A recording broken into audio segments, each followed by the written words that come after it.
जम्मू संभाग के जिला पुंछ में भारी बारिश की वजह से नदी नाले उफान पर हैं। चारों ओर बाढ़ जैसे हालात नजर आ रहे हैं। इन सब को देखते हुए जिला प्रशासन द्वारा नदी नालों के किनारे न जाने की एडवाइजरी जारी भी की गई थी, लेकिन लोगों की लापरवाही से उनकी जान खुद मुश्किल में पड़ गई है।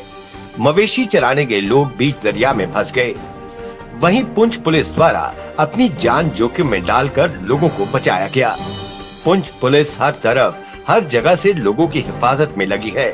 एक तरफ कोविड-19 महामारी तो दूसरी तरफ बाढ़ जैसे हालातों में लोगों की जान बचा रही है। जिला डोडा में अखिल भारतीय सफाई मजदूर संघ द्वारा प्रशासन के खिलाफ अपनी मांगों को लेकर जोरदार प्रदर्शन कर नारेबाजी की गई।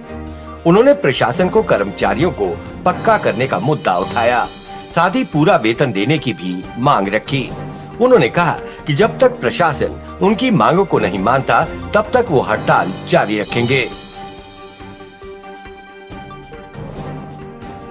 जम्मू कश्मीर की पंचायतें जिनके बारे में अभी तक सुना नहीं गया था, मगर अब वही पंचायतें स्थानीय स्वशासन एवं ग्रामीण विकास के मामले में रोल मॉडल बनने की दिशा में कदम बढ़ा चुकी हैं।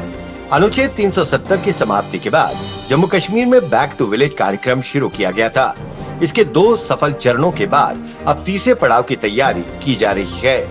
करीब 5000 अधिकारी 4483 पंचायत हलकों में जाने के लिए तैयार हैं। बैक टू विलेज कार्यक्रम अभी तक की तमाम दूसरी योजनाओं से अलग है। इसके परिणाम भी उत्साहवर्धक रहे हैं। ये वो कार्यक्रम है जो यहाँ की पंचायतों को वैश्विक स्तर पर पहचान दिलाएगा।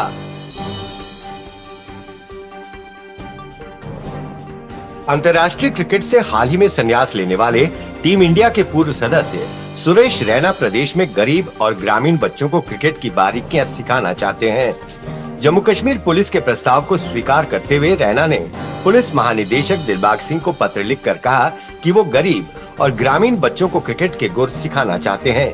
उन्होंने कहा कि प्रदेश में क्रिकेट को लेकर युवाओं में बड़ी दीवानगी है। पिछले कुछ वर्षों से आईपीएल में प्रदेश के युवाओं का लगातार चयन इस बात का सबूत है।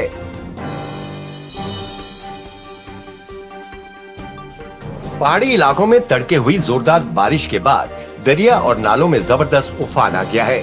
कई इलाकों में बाढ़ आ गई है। कठवा और हीरानगर में उज दरिया में आई बाढ़ से छब्बे चक का तटबंध ध्वस्त हो गया है। इस दौरान 15 लोग उफनती लहरों के बीच फंस गए। इन लोगों को पुलिस ने सुरक्षित निकाला। सैकड़ों एकड़ भूमि पर लहलहाती फसल चौपट हो गई। आपदा जैसे हालात को देखते हुए प्रशासन और पुलिस भी सतर्क हो गई है।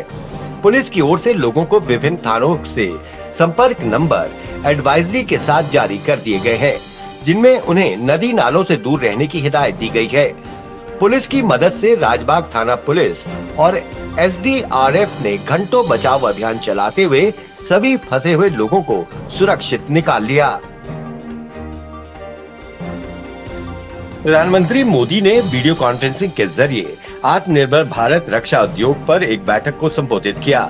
इस दौरान उन्होंने भारतीय रक्षा क्षेत्र को आत्मनिर्भर बनाने पर जोर दिया। प्रधानमंत्री ने कहा, आज यहाँ हो रहे इस मंथन से जो परिणाम मिलेंगे उससे रक्षा उत्पादन के क्षेत्र में आत्मनिर्भरता के हमारे प्रयासों को अवश्य बल और गति मिलेगी। उन्होंने कहा, कई सालों से भारत सबसे बड़े रक्षा आयातकों में से एक रहा है। जब भारत को आजादी मिली तो उसकी रक्षा विनिर्माण के क्षेत्र में अधिक क्षमता थी, लेकिन दुर्भाग्य से इस विषय पर अपेक्षित ध्यान नहीं दिया जा सका। कांग्रेस के भीतर चल रही अंदरूनी कलह धीरे धीरे खुलकर सामने आ रही है।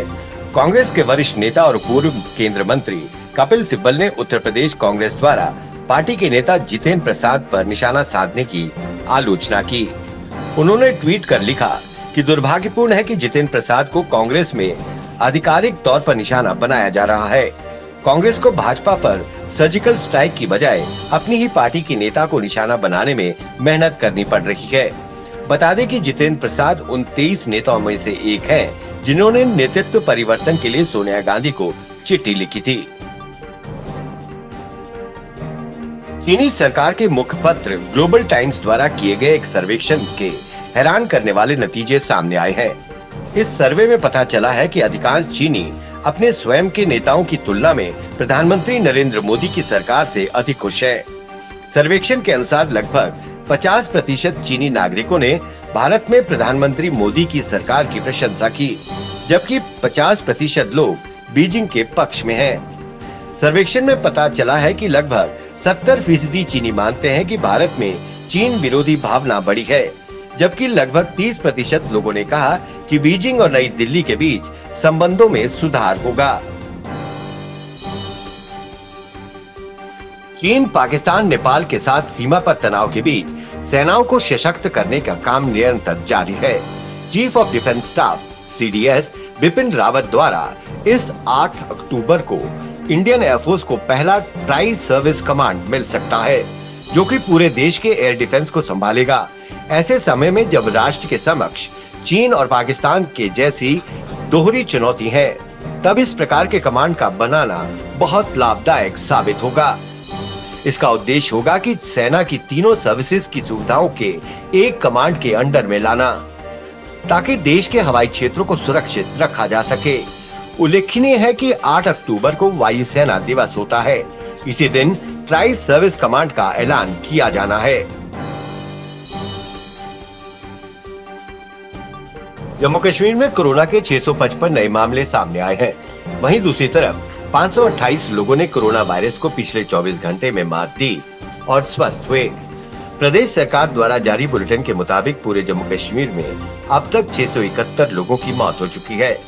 वहीं प्रदेश में सबसे ज्यादा प्रभावित जिला श्रीनगर रहा, जहां कोरोना के 182 नए मामले सामने आए हैं। वहीं अगर जम्मू संभाग की बात करें तो यहां 158 नए मामले सामने आए, तो दूसरी तरफ कश्मीर संभाग में 497 नए मामले सामने आए हैं। इसके बाद पूरे जम्मू कश्मीर में कोरोना संक्रमितों का आंकड़ा बढ़कर 35,135 हो गया है।